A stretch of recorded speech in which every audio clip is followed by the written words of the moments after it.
Assalamualaikum warahmatullahi wabarakatuh. Perkenalkan kami dari kelompok 2 yang beranggotakan Ida Salma Safitri, Emi Widyaningrum, dan Rahayu Mulyaningsih. Pada hari ini, kami akan mempresentasikan materi mengenai perkembangan pendidikan Islam di Indonesia pada awal masuknya di Nusantara, khususnya di Kalimantan, Maluku, dan Sulawesi. Pokok pembahasan yang akan kita bahas pada materi ini yaitu 1. Berdirinya kerajaan Islam di Nusantara. 2. Peran kerajaan Islam dalam proses penyebaran Islam di Nusantara. Dan 3. Kondisi pendidikan pada kerajaan Islam.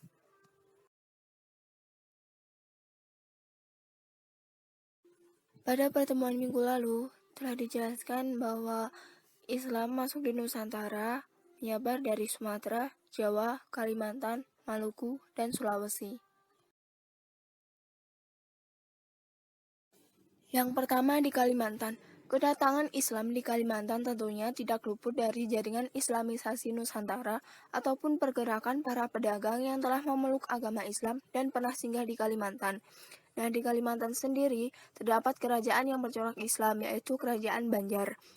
Kerajaan Banjar ini terletak di Kalimantan Selatan, berdiri pada tahun 1520 atau sekitar abad ke-15 dengan raja pertama yaitu Pangeran Samudra atau Sultan Suryanullah. Raden Samudra atau tepatnya raja dari kerajaan Banjar ini, ia dinobatkan menjadi Raja Banjar oleh Patih Masih, Muhur, Balid, dan Kui. Proses penyebaran Islam di Kalimantan Selatan secara terang-terangan dimulai dengan kontak antara Pangeran Samudra dengan Kerajaan Demak.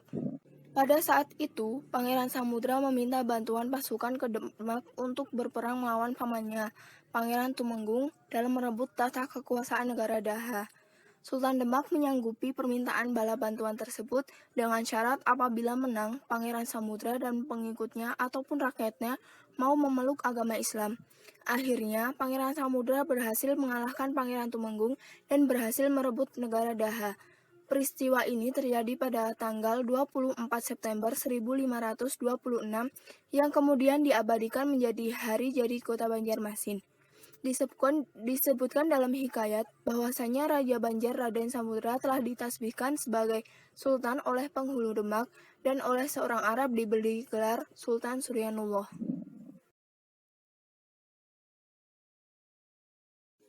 Yang selanjutnya ada Kerajaan Pontianak. Kerajaan Pontianak ini terletak di Kalimantan Barat tepatnya. Kerajaan Pontianak didirikan pada akhir abad ke-18 yang merupakan kesultanan ataupun kerajaan termuda yang lahir di wilayah Kalimantan Barat.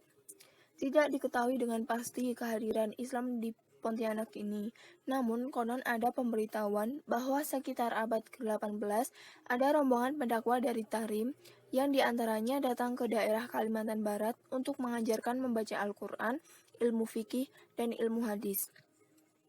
Kerajaan Pontianak ini didirikan pada tanggal 23 Oktober 1771 yang didirikan oleh Syarif Abdurrahman Al-Qadir yang merupakan putra dari Habib Hussein Al-Qadir yang merupakan seorang ulama penyebar Islam dari Arab Saudi.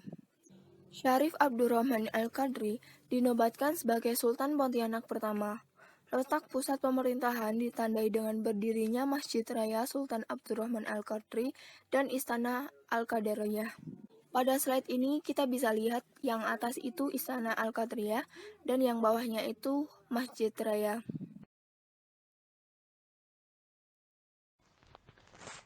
Yang kedua yaitu wilayah Maluku terdapat dua kerajaan, yaitu Kerajaan Ternate dan Tidore. Kerajaan Ternate didirikan oleh Momolecico yang menyandang gelar Bab Mansur Malomo di tahun 1257 sampai 1272. Keluarga kerajaan Ternate resmi memeluk Islam pertengahan abad ke-15. Raja pertama yang diketahui memeluk Islam bersama seluruh kerabat dan pejabat istana yaitu Kolano Mahrum di tahun 1465 sampai 1486.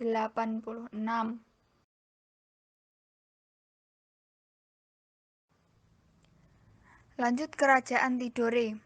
Kesultanan Tidore adalah kerajaan Islam yang berpusat di wilayah kota Tidore, Maluku Utara. Raja Tidore pertama adalah Muhammad Naqil yang naik tahta pada tahun 1081.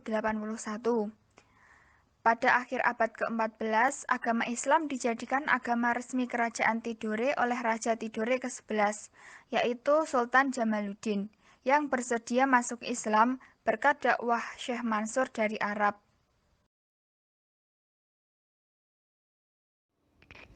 Selanjutnya adalah Sulawesi. Di Sulawesi itu ada 3 kerajaan. Yang pertama adalah Kerajaan Gorontalo. Kerajaan ini terletak di Sulawesi Selatan. Raja pada saat itu adalah Malingkang Daeng Manyori atau Kareng Talo mengucapkan syahadat pada Jumat sore 9 Jumadil Awal 1014 Hijriah atau 22 September 1605 Masehi dengan gelar Sultan Abdullah. Raja selanjutnya adalah Karenggoa Amangrai Daeng Munrabia mengucapkan syahadat pada Jumat 19 Rajab 1016 Hijriah atau 9 November 1607 Masehi dengan gelar Sultan Alauddin. Peristiwa masuknya Islam Raja Goa merupakan tonggak sejarah dimulainya penyebaran Islam di Sulawesi Selatan dan menjadi pusat pengislaman. Yang kedua adalah Kerajaan Bone. Kerajaan Bone ini terletak di Sulawesi Selatan. Islam masuk di Bone pada masa Sultan Adam Matindore Ribantaeng atau Latenri Rua sebagai Raja Bone ke-11 pada 1611 Masehi. Namun ia turun tahta karena penolakan ajaran. Raja sebelumnya adalah Matinreo Risidenreng dengan gelar Wetenritupu pada tahun 1602 sampai 1611 lebih dulu memeluk Islam. Islam baru benar-benar diterima secara luas pada masa Raja Lutenripale atau Matinroeritalo pada tahun 1616 sampai 1631.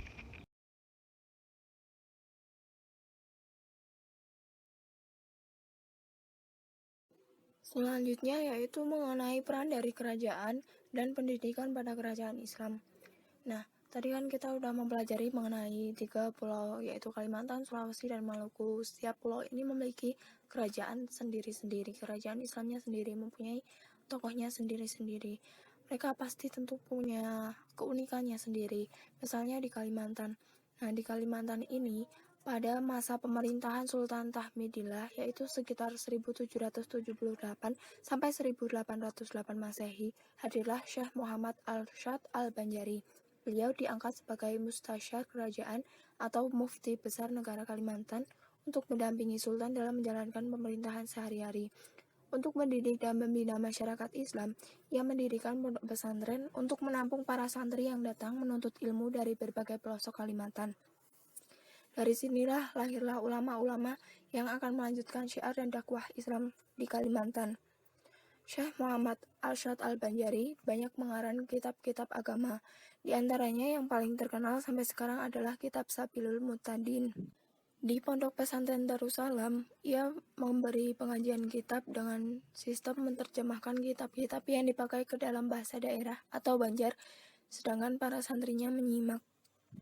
Dengan kata lain, kerajaan Banjar ini telah melahirkan banyak tokoh yang memberikan pengaruh terhadap perkembangan pendidikan Islam, sehingga peran-peran tersebut berdampak terhadap kemajuan Islam di Kalimantan. Demikian juga di Sulawesi. Atas bantuan peta Mangkubone Andi Mapayuki pada tahun 1929 Masehi, tepatnya yang berada di Kerajaan Bone, didirikan sebuah madrasah yang diberi nama Madrasah Amirah di Watapone. Para pengasuh madrasah ini selain para ulama dari Bone yang juga pernah mukim lama di Mekah, juga didatangkan ulama-ulama dari luar seperti Abdul Aziz Al-Hashim Al-Murabi dan Abdul Hamid dari Mesir. Sedangkan di Maluku, khususnya Kerajaan Ternate, perkembangan Islam berjalan lambat dan mendapat tantangan dari penduduk yang masih terikat pada kepercayaan lama seperti menyembah patung seperti itu. Dan pendidikan agama yang berlangsung di Ternate ini secara tradisional dengan anak-anak mengaji ke seorang kasisi atau pegawai masjid. Pengganti Raja Kolano Mahrum adalah putranya Zainal Abidin sekitar 1486 sampai 1500 Masehi. Beberapa langkah yang diambil Sultan Zainal Abidin adalah meninggalkan gelar Kolano dan menggantinya dengan Sultan. Islam diakui sebagai agama resmi kerajaan. Syariat Islam diberlakukan membentuk lembaga kerajaan sesuai hukum Islam dengan melibatkan para ulama. Selain itu, ia juga mendirikan madrasah yang pertama di Ternate. Dengan demikian, kerajaan Ternate juga telah memberikan pengaruh yang baik terhadap proses pertumbuhnya pendidikan Islam di Maluku. Sekian dari kelompok kami, kurang lebihnya mohon maaf. Billahi taufiq wal hidayah. Wassalamualaikum warahmatullahi wabarakatuh.